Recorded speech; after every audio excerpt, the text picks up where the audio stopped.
दोस्तों नमस्कार। मैं संजीव तक्षक एडवोकेट।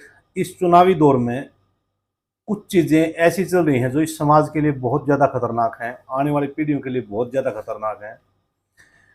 कुछ विषय ऐसे हैं उनके ऊपर मैं अपनी बात रखना चाहूँगा। अगर मोटे तौर पर देखें तो कांग्रेस और बीजेपी ही चुनाव लड़ रही हैं। दूसरी पार्टियों के लोग है ना, बुरा ना माने तो इस कंपटीशन के दौर में क्या हो रहा है कि राजनीति में जो राजनीतिक लोग हैं वो अपने हथकंडे अपनाते हैं। कभी से देखा जाता है कि भाई साम दाम दंड भेद अपनाते हैं, लेकिन हमारे समाज में काफ़ी गैरत थी। अगर हम पिछले 15 20 30 साल पहले देखें तो आपकी इच्छा है, आप किसके साथ है ना, किसको समर्थन देना चाहते हैं, किस पार्टी को देना चाहते हैं, आपकी क्या विचारधारा है। कई बार ऐसा भी होता है कि कार्यकर्ता या समर्थक बिना विचारधारा के भी किसी को समर्थन दे सकते हैं। अगर आपके अंदर चेतना नहीं है तो भी तो आपको है ना, जस्टिस करने का राइट तो है ही। आप किस चीज़ को क्या सही समझते हैं, गलत समझते हैं।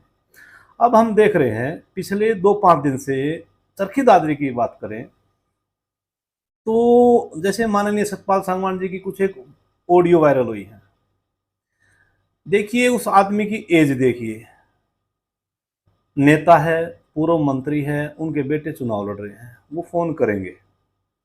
उनके नजदीक लोग भी चुनाव मान लें ना, परिवार के लोग हैं वो भी ऐसा कर रहे हैं, तो वो अपनी अपील करेंगे। अपील का जो भी माध्यम हो, कमियां सब में होती हैं, तो उनकी ऑडियो वायरल की जा रही है। तो मेरे हिसाब से जो लोग जो जिसको वोट नहीं देना आप मना कर दो। ऑडियो वायरल करने का तरीका बहुत गंदा तरीका है और इनके भद्दे मजाक जुड़ाए जा रहे हैं। उससे पहले कुछ दिन पहले मनीषा सांगवान जी की है ना, कुछ एक ऑडियो वायरल हुई थी। मैं तो उस राजनीति को भी घटिया राजनीति कहूंगा। आपको कभी से नंगी तस्वीर देखने की आदत है, साक्षात आप ज्यादा नहीं देख सकते ज्यादा समय तक, तो इन चीजों से आप क्या ले लोगे? आप ये बताइए। नफरतें बढ़ रही हैं, घटिया तरीके जो हैं, अगर उनको आप उनकी संभावनाएं अगर बढ़ रही हैं तो आने वाले हालात कैसे हो जाएंगे? कुछ भाई शिकायत कर रहे हैं किसी सरकारी कर्मचारी की और कहीं की।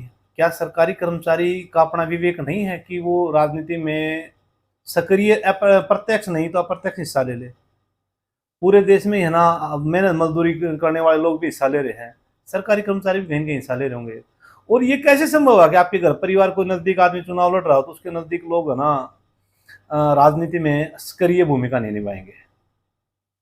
अपना समाज है, इसमें विचारधारा की लड़ाई होनी चाहिए। वैसे कोई भी आदमी अपने नेताओं से ये नहीं पूछता जी एजुकेशन को लेके आपका क्या विचार है, हेल्थ को लेके आपका क्या विचार है, करप्शन को लेके आपका क्या विचार है, विभिन्न विभागों में जो पारदर्शिता है उसको लेके आपका क्या विचार है। दोनों ही पार्टियों के लोग भिखारी बनाने की सोच रहे हैं इंसान को। आपको 6,000 देंगे पेंशन का, आपको ऐसा भत्ता देंगे, वैसा भत्ता देंगे, वैसा भत्ता देंगे, वैसा भत्ता देंगे, टुकड़ा डालने की बात कर रहे हैं। आपकी चेतना इतनी मर गई है कि 20 दिन में आप कुछ भी करेंगे, इन नेताओं से सवाल नहीं करेंगे। वैसे आपकी जनरल नॉलेज के लिए बता दो, आपके बुजुर्गों ने भी ऐसा किया था। आज आप पिकअप में जा रहे हैं, फॉर्चूनर में जा रहे हैं, वो लोग ट्रैक्टर ट्रॉलियों में जाते थे। क्या मिला उनको? कितने बदले हैं हालात। नेताओं में तो गैरत नहीं है, आप लोगों में गैरत नहीं बची यार। तो क्यों ना हम सब लोग है ना, आप अपने क्षेत्र में अपने विचार को मजबूत करें। हम गंदे काम करने का संकल्प क्यों ले रहे हैं? हम ये क्यों इंतजार कर रहे हैं कि कब किसकी इज्जत उतरे और कैसे उतारे, और इज्जत उतारने में हम अपनी सक्रिय भूमिका निभाएं? कितनी गंदी सोच होगी आप लोगों की।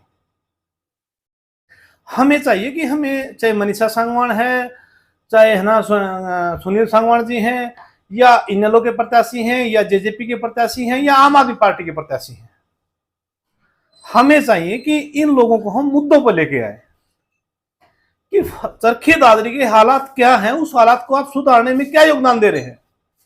ये बता रहे हैं दादरी की तस्वीर सुधार देंगे, दादरी की दशा और दिशा बदल देंगे। अरे भाई, इनसे पहले जो 5 साल पहले, उससे 5 साल पहले, उससे 5 साल पहले जो नेता आए थे, उन्होंने भी यही कहा था। लगभग लोगों ने अपने घर भरे हैं। तो मैं कह रहा हूं दोस्तों, साथियों, श्रोताओं, नेताओं और नेताओं के जो भी आप चमचे, समर्थक, कुछ जो निम्न स्तर के लोग हैं, मैं तो उनको पता नहीं क्या क्या कहना चाहता हूं, लेकिन मैं अपनी वाणी को विराम देता हूं इस विषय पर। आप लोगों से ये निवेदन है, अगर आप सोसाइटी को अपलिफ्ट करने के लिए आपके पास अच्छे विचार नहीं है, नेताओं से अच्छा संवाद नहीं कर रहे, तो आप भी इस गंदगी में पत्थर मारने के दोषी हैं, न कि गंदगी मिटाने के। भाइयों, दोबारा कहता हूं, गैरत पे आओ। आप पूछिए कि सीसीआई का क्या करोगे, आप पूछिए कि लघु सचिवालय में पारदर्शिता कैसे लेके आओगे, आप पूछिए कि है ना तहसील में पारदर्शिता कैसे लेके आओगे, आप पूछिए कि नगर पालिका में, नगर परिषद में पारदर्शिता कैसे लेके आओगे, आप पूछिए कि हमारे रोडों पर जो ठेकेदार कमीशन ले रहे हैं वो कमीशन कैसे खत्म होगा, आप पूछिए कि हमारे अधिकारी कमीशन ले रहे हो, कमीशन कैसे खत्म होगा। आप सवाल कीजिए जो आपको परेशानी है। आप भिखारी क्यों बन रहे हैं? आप 20 दिन ढोलक बजा रहे हैं मदारी की तरह, आपके बुजुर्गों ने भी ऐसे ढोलक बजाए थे। दोबारा कह रहा हूं, आप अपने आप को पहचानिए कि आप इंसान हैं। तो दोस्तों, चरखी दादरी के निवासियों और जहां तक प्रदेश के जो लोग मेरे को सुन रहे हैं इस चैनल के माध्यम से, उन लोगों से मेरा निवेदन है कि हम इस समाज में खूबसूरती कैसे लेके आए, हम गंदगी को मिटाएं कैसे। जिस तरीके से आप चल रहे हैं उस तरीके से आपका नेता शोषण करेंगे, आपको 8 तारीख के बाद कोई काम नहीं मिलेगा। गैरत तो आप लोगों के अंदर कम है, समाज के काफी लोगों के अंदर। आप किसी अच्छे मुद्दे के लिए कभी दादरी की सड़कों पे नहीं आते, कभी पिकअप में बैठ के दादरी की तरफ नहीं आते, अपने जिला मुख्यालय की तरफ नहीं जाते। किसी ने पैसा दे दिया, किसी ने गाड़ी का किराया दे दिया, किसी का तो ये ना 20 दिन का अवसर, जैसे कोरोना में कुछ लोगों ने ना उसको अवसर बना दिया था, गाड़ियों के किराए ले रहे हैं, डबल तेल ले रहे हैं और कुछ ले रहे हैं। भाई, जिन लोगों ने समाज को लूट लूट के पैसा इकट्ठा कर रखा है ना, वो दोबारा भी समाज को लूटेंगे, और आप उसमें तालियां बजा रहे हैं, आप उसमें सहयोगी हो रहे हैं।